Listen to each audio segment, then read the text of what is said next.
وہ کتنی برکات ہوں گی جو ماہ رمضان میں ملتی ہیں؟ تو وہ دو طرح کی برکات ہیں، انسان کی روح کو اور اس کے جسم کو۔ روح کو ملنے والی برکات میں سب سے پہلی برکت وہ تقوی ہے، جس پہ ہم نے کل بھی تفصیلاً بات کی۔ ایک دو بات اور عرض کر دوں، رب ذوالجلال نے اپنے پاک کلام میں ارشاد فرمایا وَتَزَوَّدُوا، سورہ بقرہ میں، فَإِنَّ خَيْرَ الزَّادِ التَّقْوَىٰ، فرمایا زاد راہ ساتھ رکھو اور بہترین زاد راہ تقوی ہے۔ پھر سورہ حجرات میں ارشاد فرمایا اِنَّ أَكْرَمَكُمْ عِندَ اللَّهِ أَتْقَاكُمْ، فرمایا تم میں سے سب سے زیادہ عزت والا وہ ہے جو سب سے زیادہ تقوی والا ہے۔ بخاری و مسلم دونوں میں روایت ہے، آقا کونین صلی اللہ علیہ وسلم کی بارگاہ میں عرض کی گئی قیل من اکرم الناس، حضور معزز کون ہے؟ فرمایا اتقاہم، جو سب سے زیادہ تقوی والا ہے وہ سب سے زیادہ عزت والا ہے۔ پھر مسند امام احمد ابن حنبل میں حضرت ابو سعید خدری رضی اللہ تعالی عنہ سے ایک روایت ہے، امام الانبیاء علیہ السلام کی بارگاہ میں کسی شخص نے عرض کی اوصینی یا رسول اللہ، حضور مجھے کوئی نصیحت کریں، کوئی سبق دے مجھے۔ فرمایا اوصیک بتقوی اللہ وحسن الخلق، فرمایا میں تجھے تقوی کا درس دیتا ہوں، فإنہ رأس کل شیء، یہ تقوی ہے فرمایا ہر چیز کی جڑ اور ہر چیز کی اصل ہے۔ حضرت انس بن مالک رضی اللہ تعالیٰ عنہ، آپ سے روایت نوادر الاصول میں حکیم ترمذی لاتے ہیں، امام الانبیاء علیہ السلام نے فرمایا الورع سید العمل، تقوی سارے اعمال کا سردار ہے۔ جامع ترمذی میں حضرت ابو ہریرہ رضی اللہ تعالیٰ عنہ سے روایت ہے، فرماتے ہیں سئل رسول اللہ صلی اللہ علیہ وسلم ان اکثر ما يدخل الناس الجنہ قال تقوی اللہ وحسن الخلق، سرکار کی بارگاہ میں عرض کی گئی حضور وہ کون سے اعمال ہیں جن کی بنیاد پہ اکثر لوگ جنت میں چلے جائیں گے؟ فرمایا دو چیزیں، ایک تقوی ہے اور ایک اچھا اخلاق ہے۔ تو روزہ انسان کو روحانی طور پہ جو فائدہ دیتا ہے وہ انسان کو متقی بنا دیتا ہے۔ دوسرا فائدہ ہے روزے کا روحانی، وہ صبر ہے، روزہ انسان کو صبر سکھاتا ہے۔ صبر کی برکات کیا ہیں؟ اللہ رب العزت نے اپنے پاک کلام میں فرمایا ان اللہ مع الصابرین، صبر کرنے والے کو اللہ کی معیت مل جاتی ہے، اللہ اس کے ساتھ ہے۔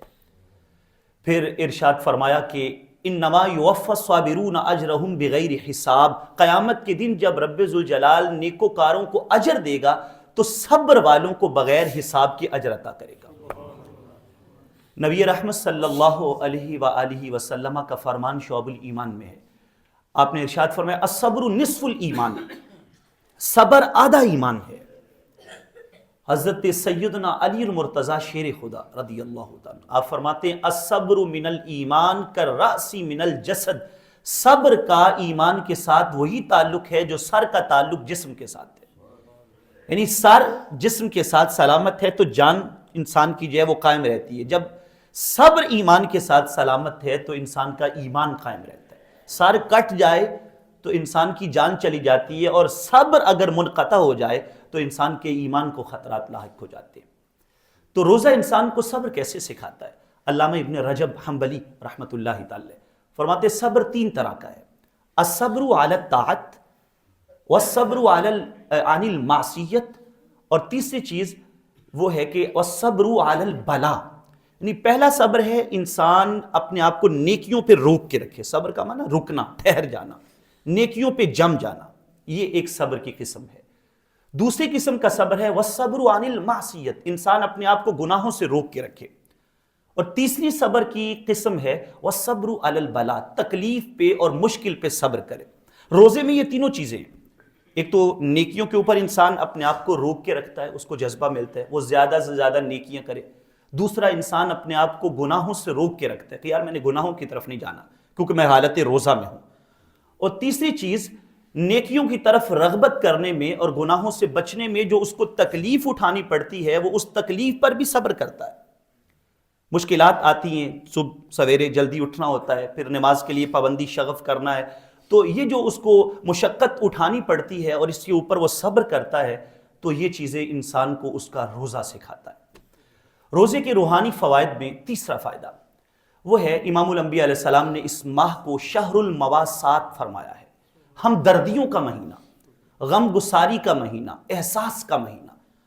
تو روزہ انسان کو ہمدردی، احساس اور غم گساری سکھاتا ہے، کیونکہ انسان خود بھوک پیاس برداشت کرتا ہے تو اس کو غربا کا خیال آتا ہے کہ یار میں تو اس ایک ماہ میں یہ اس طرح اس کیفیت سے گزر رہا ہوں، تو جو بھوک اور پیاس اور مشقت میں اور فاقوں میں زندگی گزارنے والے لوگ ہیں ان کا حال کیا ہوگا۔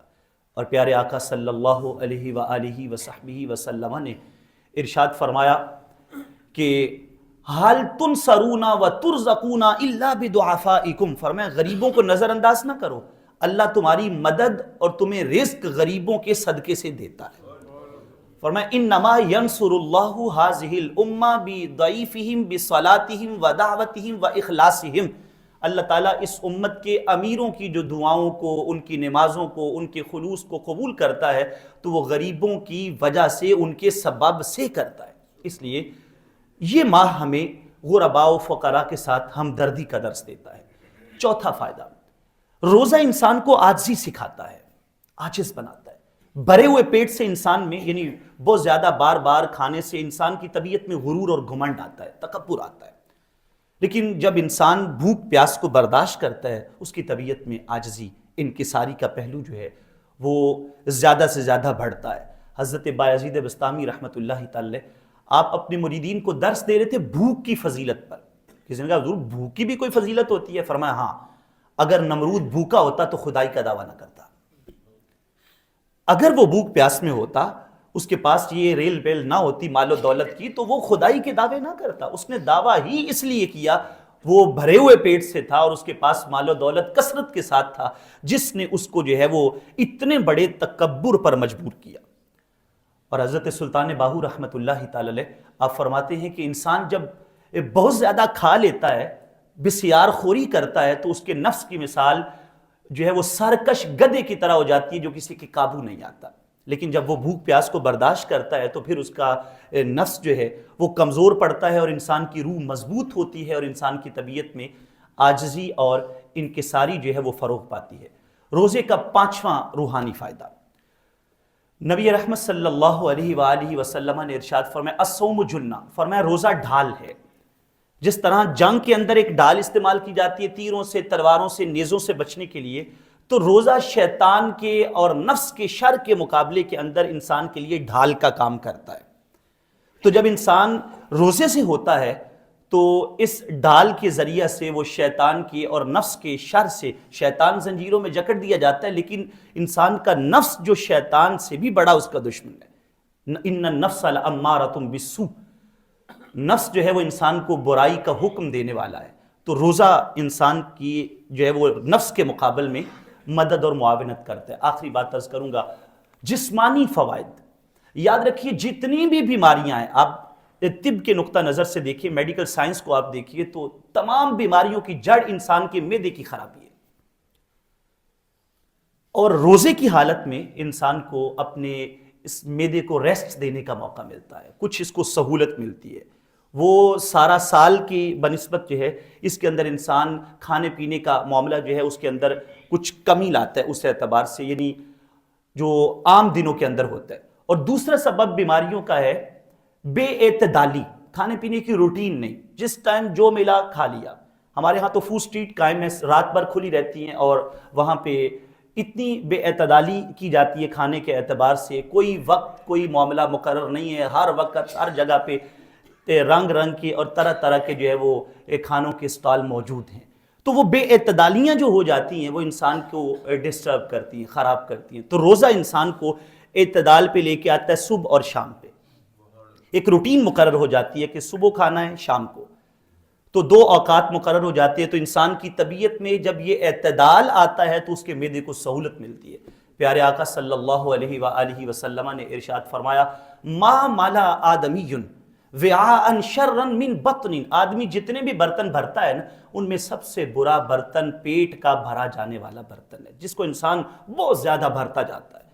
اور فرمایا کہ بحسب ابن آدم اکلات، ابن آدم کو تو چند لقمے کافی ہیں، ان یقمن صلبہ، جو اس کی پشت کو سیدھا رکھے، اس کی کمر کو سیدھا رکھے، چند لقمے کافی ہیں۔ فرمایا اگر اس سے زیادہ کرنا ہو تو فثلث لطعامہ وثلث لشرابہ وثلث لنفسہ، تو پھر پیٹ کا تہائی حصہ کھانے کے لیے رکھ لے، 1/3، اور دوسرا تہائی حصہ جو ہے اس کو پانی کے لیے، اور تیسرے کو اپنی سانس کے لیے چھوڑ دے۔ خرابی اس وقت آتی ہے جب کھانا پینا اور سانس لینے کی جگہ بھی نہیں چھوڑی جاتی، تو اس وقت انسان کی طبیعت کے اندر بے اعتدالی کی وجہ سے بیماریاں جو ہیں وہ جنم لیتی ہیں، cholesterol, high blood pressure, sugar, اس طرح کی کئی امراض جو ہیں وہ انسان کو لاحق ہو جاتی ہے۔ تو روزہ انسان کے لیے بدنی سہولت یہ دیتا ہے، انسان کو صحت دیتا ہے۔ آقا کونین نے فرمایا سومو تصحو، روزہ رکھو تمہیں صحت مل جائے گی۔ اللہ رب العزت ہمیں ان مقاصد روزہ کو اور برکات روزہ کو سمجھنے کی توفیق عطا فرمائے۔ آمین وآخر دعوانا ان الحمدللہ۔